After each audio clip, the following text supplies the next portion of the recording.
Part 1. The Krell came to Earth 3 years ago with promises of friendship. They shared technology and knowledge. Humanity welcomed them with open arms.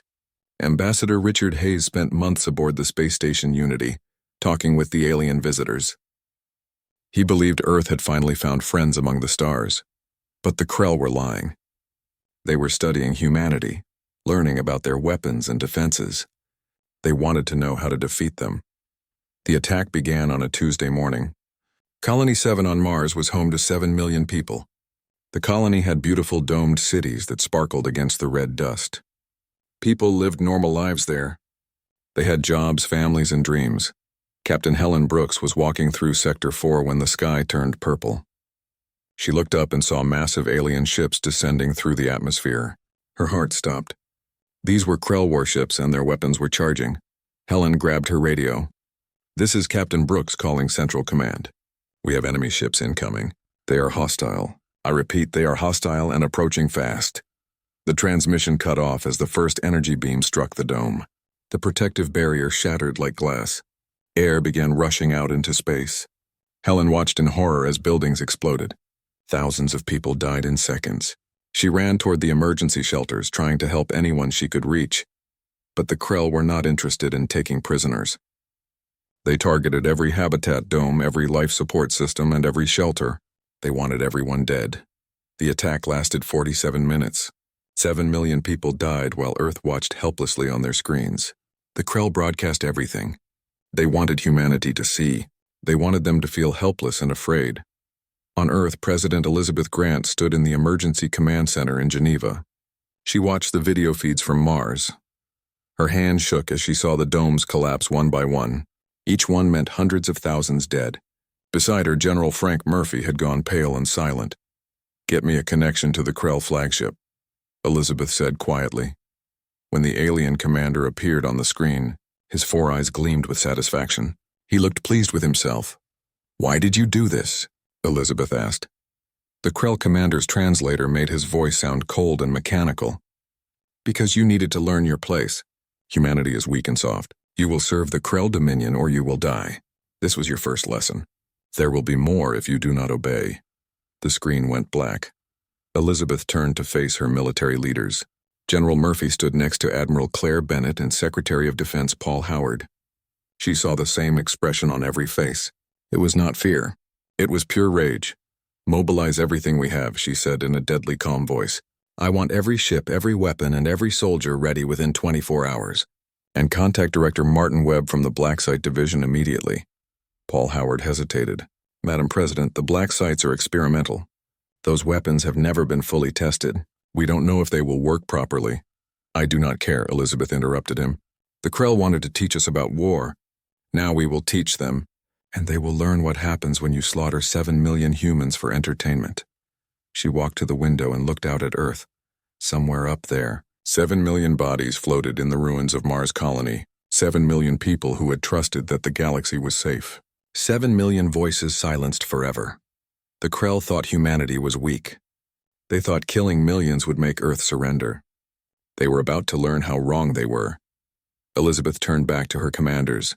"Send a message to every military base, every ship, and every soldier. Tell them what happened. Tell them about Mars, then tell them we are going to war. Not a war for territory or resources, a war of extinction. The Krell will learn that humanity does not forgive. We do not forget, and we do not lose." Admiral Claire Bennett stepped forward. "What are your orders regarding prisoners and civilians?" Elizabeth's face hardened. "The Krell showed our civilians no mercy. They will receive none in return. When we are finished, the Krell Dominion will be nothing but a memory and a warning to every other species in the galaxy. Attack humanity and you will not face defeat. You will face annihilation." General Murphy pulled up a star map. "The Krell home system is here, approximately 40 light-years away. They have 14 colony worlds and approximately 200 warships. Our fleet numbers only 400 ships and most are converted civilian vessels." "I do not care if we only have one ship," Elizabeth said. "We are going to their worlds, and we are going to burn every single one of them until there is nothing left but ash and radiation." They wanted to teach us about slaughter. We are excellent students, deep in the Colorado mountains, in a facility that did not officially exist. Director Martin Webb received the presidential authorization he had been preparing for since first contact with alien life. For 3 decades, while diplomats smiled and made treaties, scientists in the shadows had been asking one question: what if the aliens are hostile? Now they had their answer, and humanity had weapons that would make the Krell regret ever hearing the name Earth. Martin looked at the arsenal surrounding him.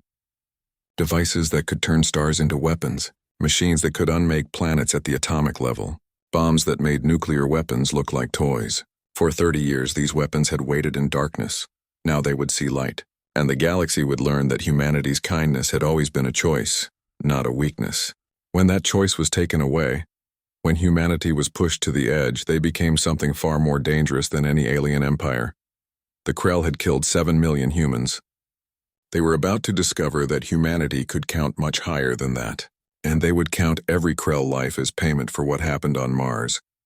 The war was about to begin, and it would not end until the Krell species was extinct. Deep beneath the Colorado mountains, Director Martin Webb walked through hallways that did not appear on any map. The Black Site Division had been built in secret 30 years ago.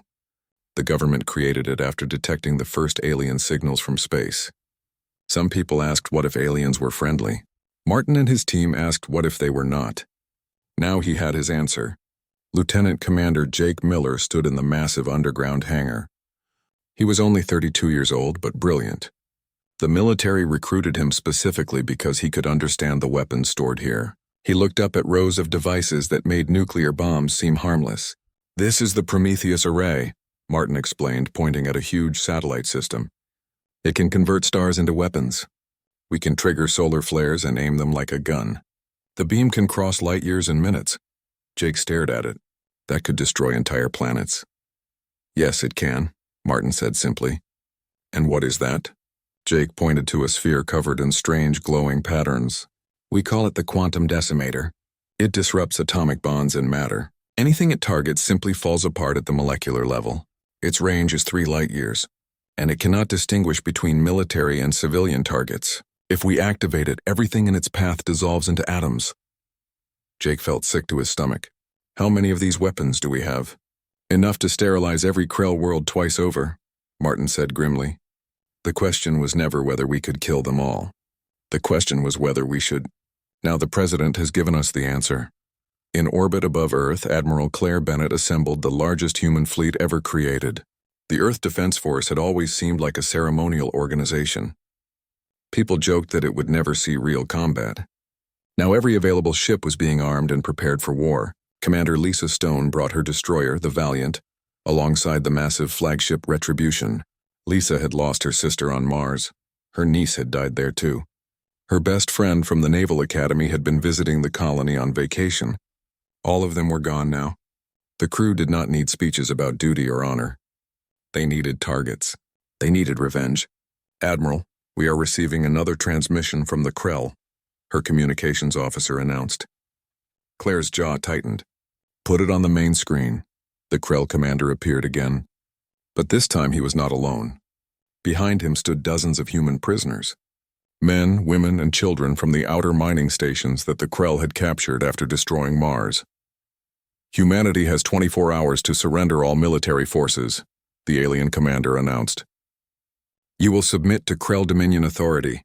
If you refuse, we will continue teaching you lessons. We currently hold 30 million more of your species prisoner across various locations. Choose wisely, or they will die like the people on Mars." The transmission ended. Claire looked around her bridge. Her tactical officer, Greg Palmer, had tears running down his face. Her helmsman, Amy Chen, gripped the controls so hard her knuckles turned white. Every person on the bridge had lost someone on Mars or knew someone who had. "Orders, Admiral?" her executive officer asked quietly. Claire opened a channel to every ship in the fleet. Hundreds of vessels waited for her words. "This is Admiral Bennett to all ships. We have our mission. President Grant has authorized full deployment of black site weapons. Command codes are being distributed to all vessels now. In 24 hours, we jump to Krell space. We are going to their worlds, and we are going to kill every single one of them." She paused, then continued. "The Krell wanted to break us. They wanted to make us afraid. They wanted us to bow down and serve them, but they made a mistake. They forgot something important about humanity. When you push us far enough, when you take everything we love, We do not break.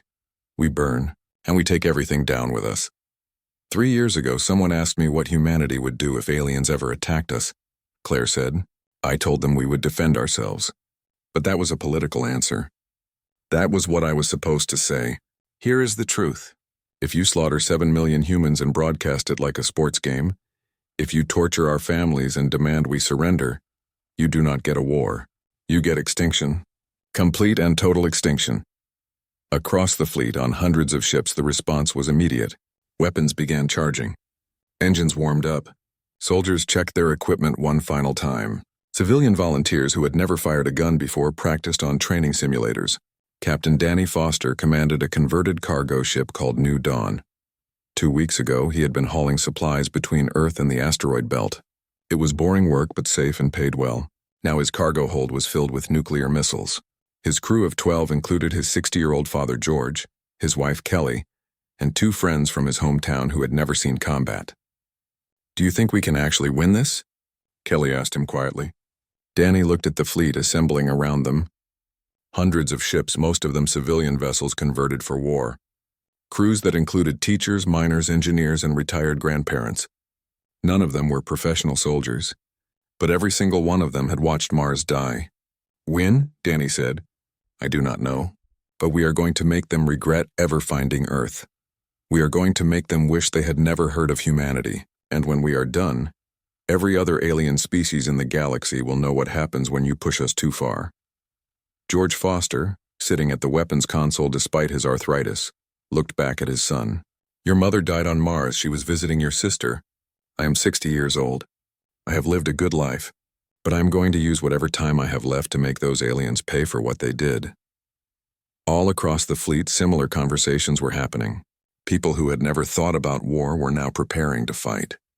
They were clerks and farmers, artists and scientists. But Mars had changed them.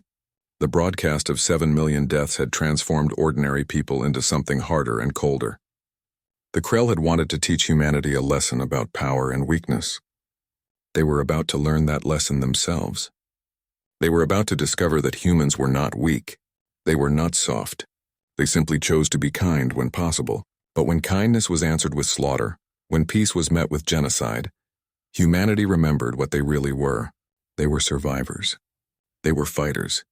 And they were capable of terrible things when someone they loved was hurt. The 24-hour countdown began. 400 ships prepared to jump into Krell space. They carried enough firepower to crack planets and burn stars. And they were crewed by people who had nothing left to lose and everything to avenge. The Krell had brought war to humanity. Now humanity would bring hell to them. The human fleet appeared at the edge of Krell space exactly 24 hours later.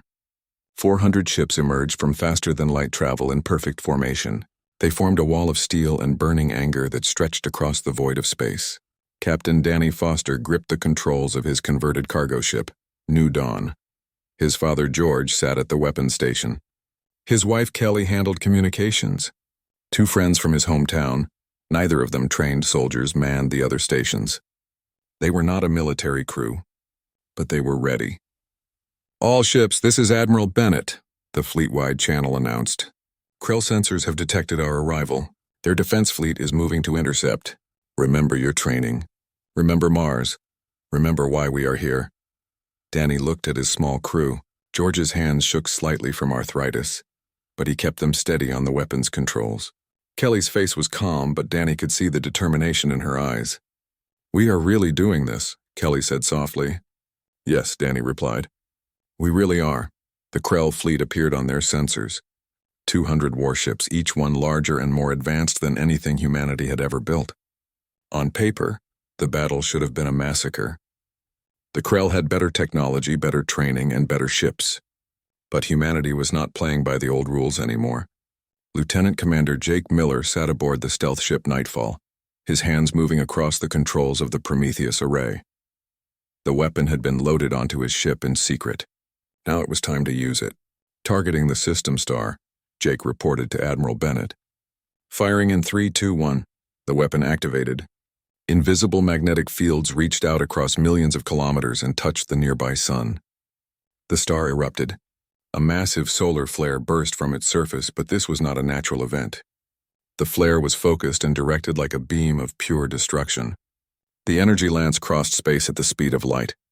It struck the Krell flagship directly. The massive alien vessel simply ceased to exist, vaporized instantly along with 12 other ships that were in the beam's path.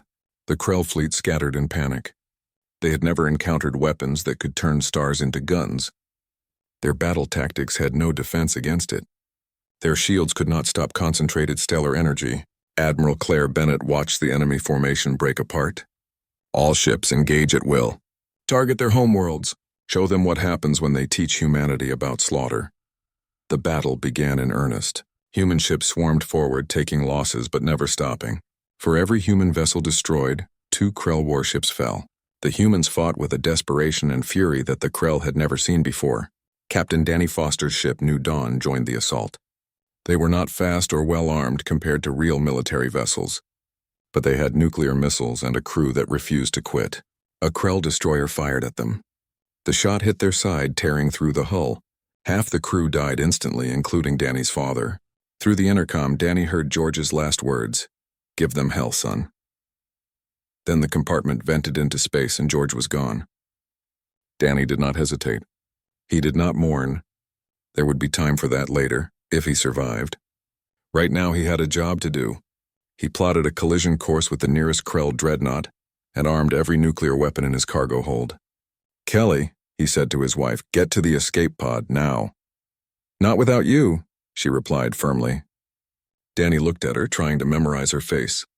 They had been married for 8 years. She was the best thing that ever happened to him, and he was about to lose her or die trying to save her. "Someone needs to survive," he said. "Someone needs to tell them that we did not back down, that we made it count. Please, Kelly, go." She kissed him once, hard and desperate. Then she ran for the escape pod. Danny watched her go, waited until he saw the pod launch safely, then committed fully to his collision course. New Dawn accelerated toward the Krell dreadnought at maximum speed. The enemy ship tried to destroy him, but Danny dodged and weaved. He had been flying cargo ships for 15 years. He knew how to handle a vessel in space. The distance closed. 1,000 meters. 500. 100. "For Mars," Danny whispered. "For Dad. For everyone." New Dawn struck the Krell dreadnought at full speed. The nuclear payload detonated on impact, creating a miniature sun that consumed both ships instantly. The explosion was so powerful it damaged 3 other Krell vessels nearby. Kelly's escape pod tumbled through space. She watched her husband die, watched the ship they had worked so hard to buy explode in nuclear fire. She did not cry. The tears would come later. Right now, she felt only a cold satisfaction. Danny had taken a dreadnought with him. He had made it count. 2 hours later, Commander Lisa Stone's destroyer, the Valiant, picked up Kelly's pod. Lisa personally helped her aboard. "He died well," Lisa said simply. "He died angry," Kelly corrected, her voice empty and hollow. "We all are." The battle continued for 6 more hours. The Krell fought bravely, but they were overwhelmed. Human ships kept coming, wave after wave, accepting losses that would have made any normal military retreat. But this was not a normal military. These were people fighting for their dead. When the Krell defense fleet was finally destroyed, only 230 human ships remained operational. They had lost over 40% of their forces. Thousands were dead. Admiral Claire Bennett surveyed the damage to her fleet and felt nothing. No regret, no satisfaction, just cold determination. "All ships proceed to the first colony world," she ordered. "Prepare black-site weapons for deployment." The human fleet moved deeper into Krell space. They reached the first colony world 3 hours later. It was called Krell 4, a planet with beautiful blue oceans and green continents. Population, 2 billion. The planet immediately broadcast its surrender. The colonial governor appeared on screen begging for mercy. He claimed they had nothing to do with the attack on Mars. He said they were just farmers and workers, not soldiers. President Elizabeth Grant, watching from Earth via quantum communication link, listened to the pleas. Then she gave her order. No prisoners, no mercy. They set the terms at Mars. Lieutenant Commander Jake Miller activated the quantum decimator. The weapon fired, creating an invisible field around the planet. At the atomic level, molecular bonds began to fail. The planet did not explode. It simply came apart. The oceans evaporated. The atmosphere dispersed into space. The continents crumbled into dust. 2 billion Krell died in 17 minutes as their world dissolved beneath them. The human fleet moved to the next colony. And the next, and the next. Each time the colonies surrendered. Each time they begged for mercy. Each time humanity said no. By the time they finished with the 14 colony worlds, 38 billion Krell were dead. The fleet turned toward Krell Prime, the homeworld, the heart of the Dominion. Population, 12 billion. And humanity was just getting started. The human fleet approached Krell Prime with 14 colony worlds burning behind them. 38 billion aliens were dead. The survivors fled in refugee ships carrying stories of the terrible humans who showed no mercy. Admiral Claire Bennett stood on the bridge of the Retribution, looking at the Krell homeworld on her view screen. It was beautiful. White clouds swirled over blue oceans. 3 moons orbited in a graceful dance. Cities glittered across the continents, home to 12 billion lives. Admiral, we are receiving thousands of transmissions from the surface, her communications officer reported. They are all begging us to stop. They say they had nothing to do with Mars. They claim the military acted without civilian approval. Claire thought about the children of Mars, dying as their domes shattered. She thought about her own daughter, who had been studying at the Mars University. She had been 23 years old, brilliant and full of life.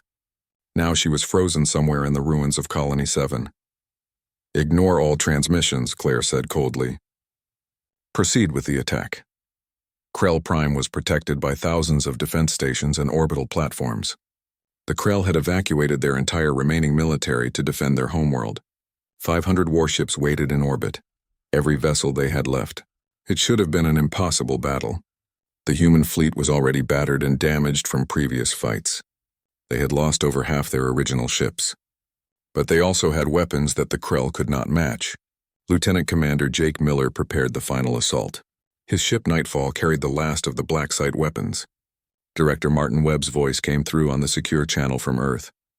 Jake, you are authorized for Ragnarok Protocol, Martin said quietly. Full deployment of all remaining weapons. When you are finished, there will be nothing left. Are you ready for this? Jake looked at the planet on his screen. 12 billion people lived there. How many were innocent? How many had families and dreams? How many were just ordinary people who had nothing to do with the war? He thought about asking. Then he remembered watching the video from Mars. He remembered seeing the Krell commander smile as 7 million humans died for his entertainment. I am ready, Jake said. Initiating Ragnarok Protocol. The battle began. Krell ships swarmed the human fleet, fighting with desperate courage. They knew they were defending their homeworld, their families, everything they had ever known. Captain Helen Brooks commanded one of the assault frigates. She had survived Mars through pure luck, escaping in a maintenance pod. She had spent months in therapy, trying to process what she had witnessed. The doctors helped her function again, but they could not make her forget. Now firing at Krell ships, she felt a terrible sense of completion. Each destroyed enemy vessel was payment for Mars. It would never be enough payment, but it was something. Target destroyed, her weapons officer reported after each kill. Next target, Helen replied, her voice emotionless and mechanical. The Krell fought hard. They destroyed another 70 human ships in the first hour, but humanity kept coming. They had learned something terrible during this war.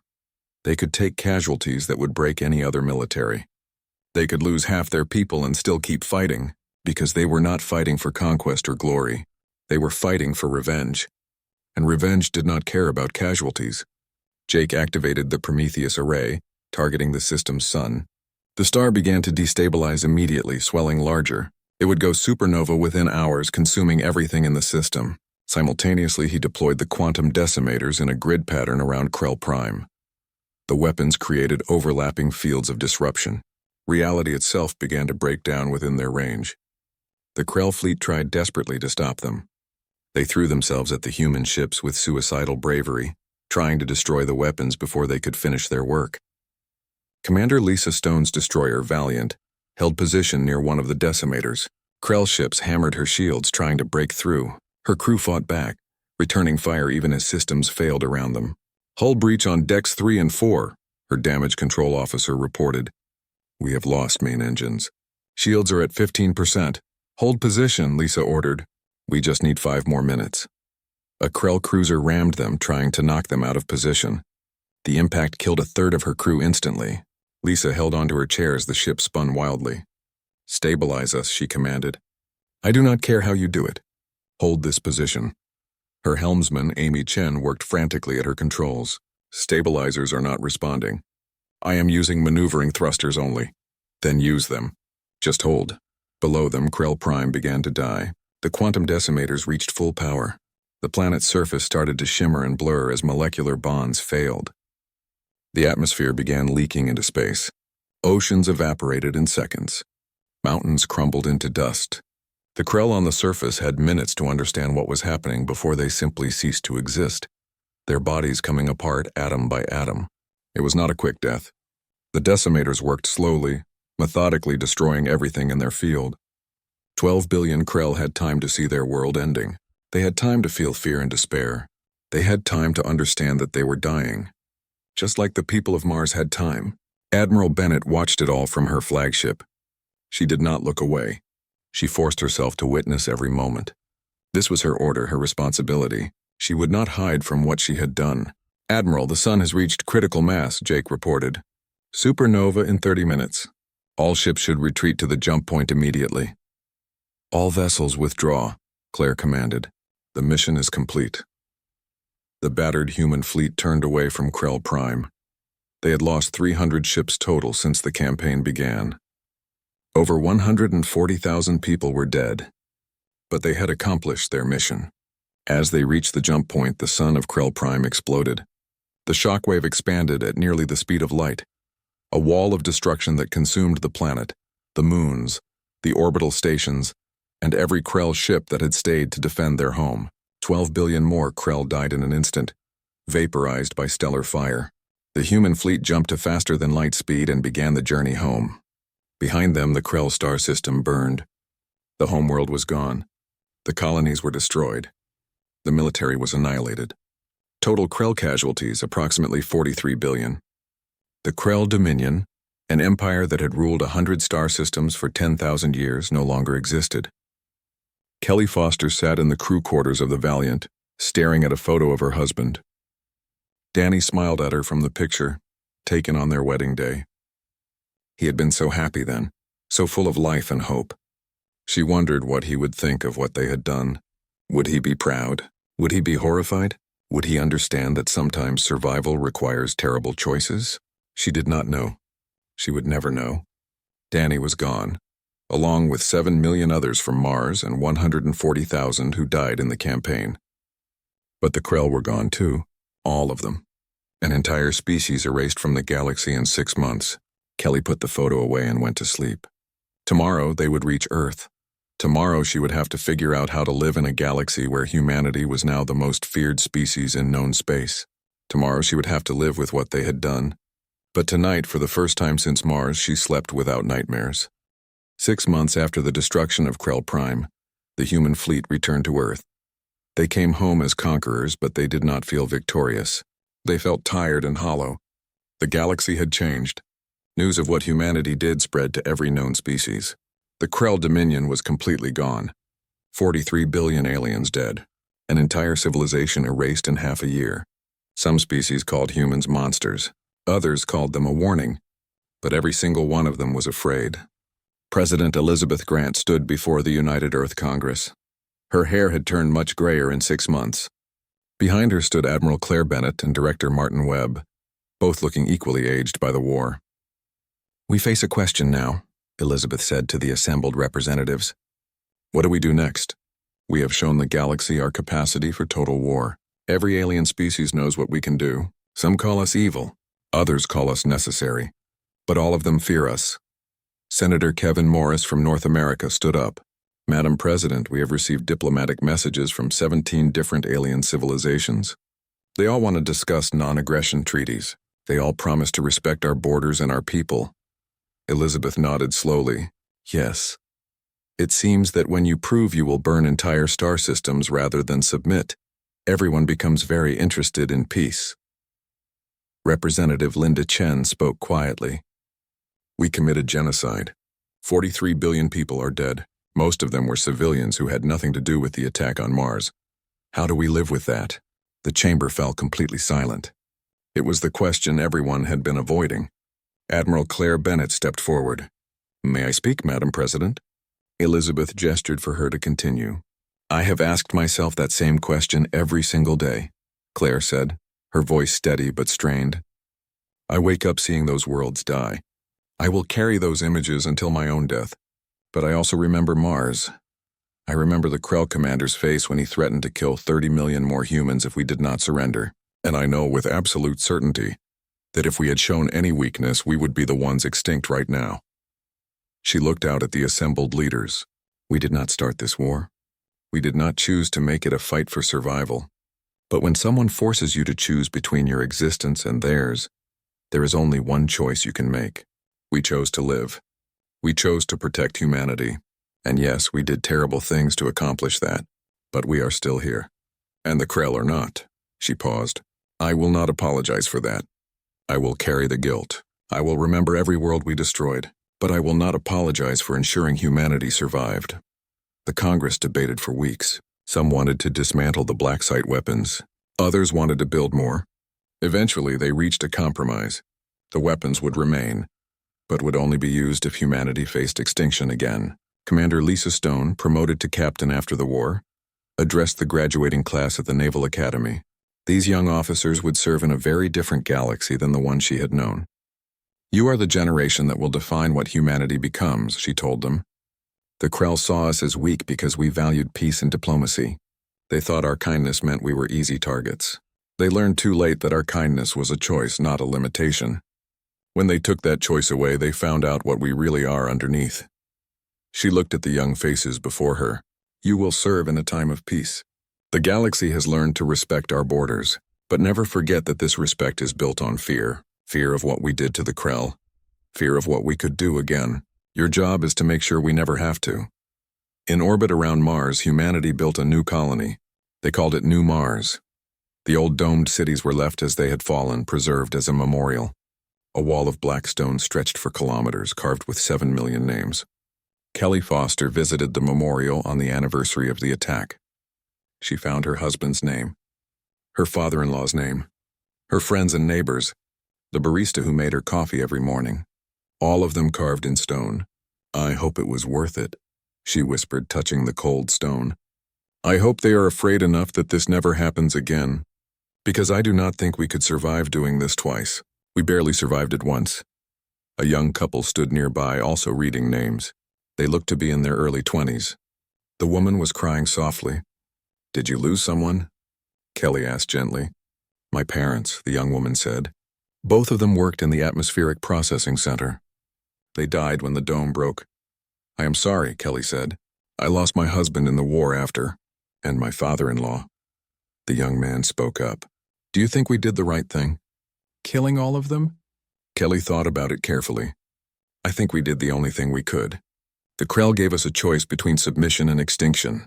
We chose a third option. We chose to make sure they could never threaten us again. Was it right? I do not know. But it was necessary." She looked back at the wall of names. These 7 million people did not get a choice. They did not get to fight or surrender. They just died while aliens watched and laughed. So we made sure those aliens could never do that to anyone else ever again. Lieutenant Commander Jake Miller, retired at 33, taught physics at a university now. He never told his students what he had done during the war. He never mentioned that he had personally activated the weapons that destroyed Krell Prime. But sometimes students asked him about the war anyway. "Professor Miller, what do you think about what we did to the Krell?" A student asked one day. Jake put down his chalk and turned to face the class. "I think humanity learned something terrible about ourselves. We learned that when pushed far enough, we are capable of genocide. Complete extermination of another species. That knowledge will never go away," he paused. "The real question is not whether we can do terrible things when pushed to the edge. We proved we can. The real question is whether we can be better than that when we are not being pushed. Can we choose peace when peace is possible? Can we choose mercy when mercy is safe? That is what will define us going forward." President Elizabeth Grant served one more term before declining to run again. In her final address to humanity, she spoke about the future. "We are not the monsters some alien species claim," she said. "We are not the heroes others want us to be. We are survivors who did what we had to do, and we will carry the weight of it forever. But we will also carry forward. We will build. We will explore. We will try to be better. She looked directly into the camera. But we will also remember. Mars will never be forgotten. Those 7 million names are burned into our collective memory. And anyone in the galaxy who thinks humanity has grown soft in peacetime should remember this. We still have the weapons. We still have the will. And if you push us to that edge again, you will discover that the capacity for total war never goes away. It just sleeps waiting. The galaxy remained peaceful after that, not because of trust or shared values, but because every species understood the consequences of attacking Earth.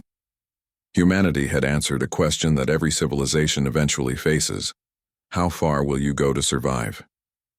The answer, written in the ashes of 43 billion Krell, was simple and clear. As far as necessary, as far as it takes, to the very end. 20 years later, the galaxy was still at peace. New alien species made contact with humanity, and every single one approached with respect and caution. They had all heard the stories. They had all learned the lesson. Do not threaten humans. Do not harm their families. Do not make them choose between surrender and war. Because if you do, they will choose a third option. They will choose your extinction, and they will not stop until you are nothing but a memory and a warning to others. The memorial on Mars grew as more names were added. Not war casualties, but names of people who died of old age, wanting to be remembered alongside those who fell. It became a sacred place. A reminder of the day humanity learned what they were truly capable of. Kelly Foster lived to be 97 years old. She visited the memorial every year until she was too old to travel. On her final visit, she touched her husband's name one last time. "We survived, Danny," she whispered. "We are still here. And because of what we did, because of what you did, humanity will be here for a long time to come." She died peacefully in her sleep 3 weeks later. Her name was added to the memorial right next to her husband's. The galaxy moved on.